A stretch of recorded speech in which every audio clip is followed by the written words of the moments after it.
NATO took on Estonia for a partner in NATO for their economic or military strength is like saying that I have Rafik as a teammate for his good looks. The conclusion is, I have enough on my own, I have him on for different reasons. Mr. Speaker, I'm going to answer a few questions in my speech.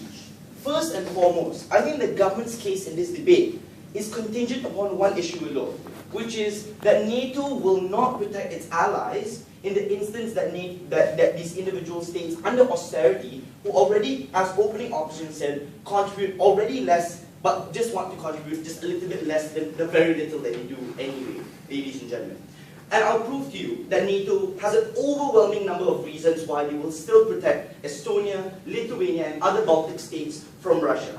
Secondly, I'll do away with the small contribution that came from closing government, because really, all they were talking about in this debate was labor and how we couldn't move around technicians from Lithuania and put them in Poland, really, ladies and gentlemen.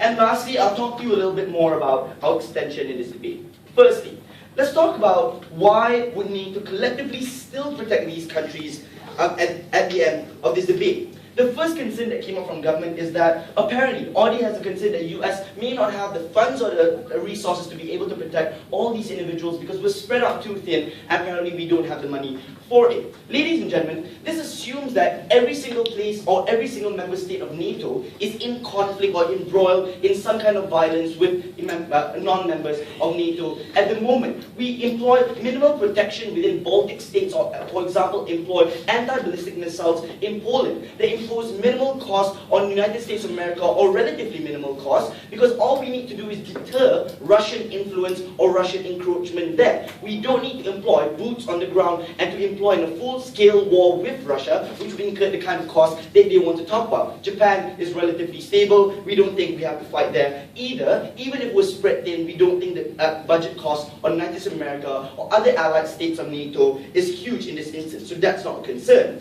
Secondly, what are the kind of incentives that NATO states or United States of America has when it comes to protecting these states, ladies and gentlemen?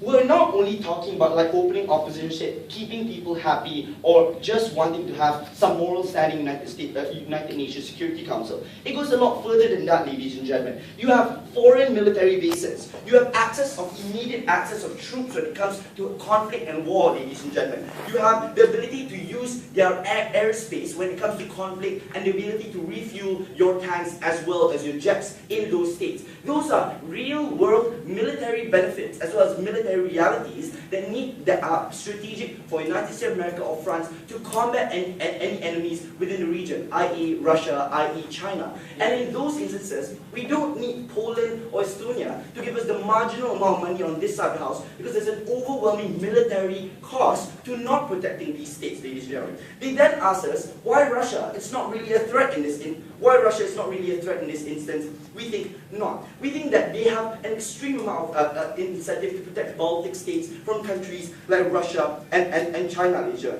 Russia is already seen to be belligerent because of their expansionary policy. Just in the 2000s, we saw them expanding to Georgia, South Ossetia, and Transnistria, ladies and gentlemen. And the locus of influence they have makes it seem like the Russian encroachment into Europe presents a pertinent threat to one of their closest allies in the region, ladies and gentlemen, the United Kingdom and many of the European states. If that's not incentive enough, then they're willing to drop a nuclear bomb for Japan. If that doesn't scream clingy girlfriend, then I don't know what does, ladies and gentlemen. So, what we can conclude from this first issue is that there's an overwhelming amount of incentives for United States of America, France, and other European states to protect their coalition of their willing members, because they must maintain their locus of influence and make sure that expansionary Russia doesn't get worse in this instance. That means much of the analysis that came from this house and the scare tactics that came from opening government as well as closing government does not work. Collective security still exists. Yes. Responding to spontaneous conflict requires long and arduous periods of training on the ground. Your proposal your proposal eliminates that opportunity for NATO. Ladies and gentlemen, that's why we have foreign military bases established in Poland, Estonia, as well as Lithuania, because we have ships as well as fleets of NATO America positioned around the North Sea so that we can immediately respond to that. We don't need Polish people to man the immediate ballistic missile for us to have a fleet in the North Sea, ladies and gentlemen. We don't see the logic there. That's why now I'm going to respond to the extension that came from closing government. The only contribution that seems to come from this side of the house is that we aren't able to move labor around and we aren't able to ensure the maintenance as well as the infrastructure that we've already established insofar right now. We don't think so. First and foremost, that's why Audi couldn't run away from my POI, right? That you could easily, right now at this moment, 70% of the people that man the anti-ballistic missiles in Poland, ladies and gentlemen, are Estonians, Lithuanians, and French people, ladies and gentlemen, not Polish people. And that instance, even if you're talking about Europe, there's a very high chance of free movement of labor being a distinct possibility as opposed to you needing people from the local scene being able to man those things. And additionally, most of the protections that you allocate to these states are things that are not built and manned by domestic forces. For example, the Polish anti-ballistic missile. It's things that are built by the Americans, things like American foreign military bases, things like the positioning of American fleets elsewhere, ladies and gentlemen. So that means the extension of closing government falls through this debate. What did we talk to you about in this debate, ladies and gentlemen? And let's make this very clear. The closing government perfectly ignored many levels of extension that came from Rafik's speech.